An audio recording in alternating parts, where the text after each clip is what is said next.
My name's Mike Dixon. I'm the Western Australian State Manager for White Line,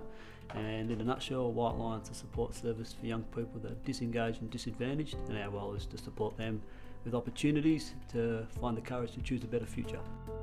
We had a contact with former DFO worker Andrew Fairbairn, and he approached us to support us be more inclusive. The process of working with Andrew and the DFO initially was around doing a survey to assess our needs for working with people with disability was the focus, but also working with people with different needs. During that process, we identified certain processes that could be tweaked and certain environmental conditions that could be tweaked to allow people to have more access to the site.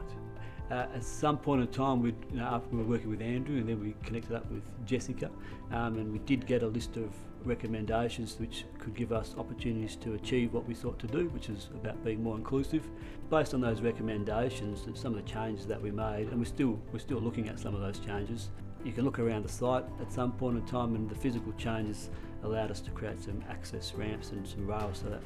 the space could be disability or wheelchair friendly, and we did some extra door widening at one of the rooms at the back of the property, and a couple more sort of evening up of the ground surface, just to avoiding some of those trip hazards. Some of the other things that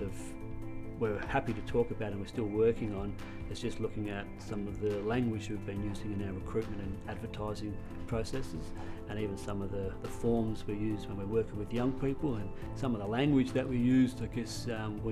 through the support of the DFO service, we were able to raise our awareness of how we could adjust our language to be more inclusive, and some of those have translated to paper changes and some process changes within White Line, and I'm sure there'll be more to come.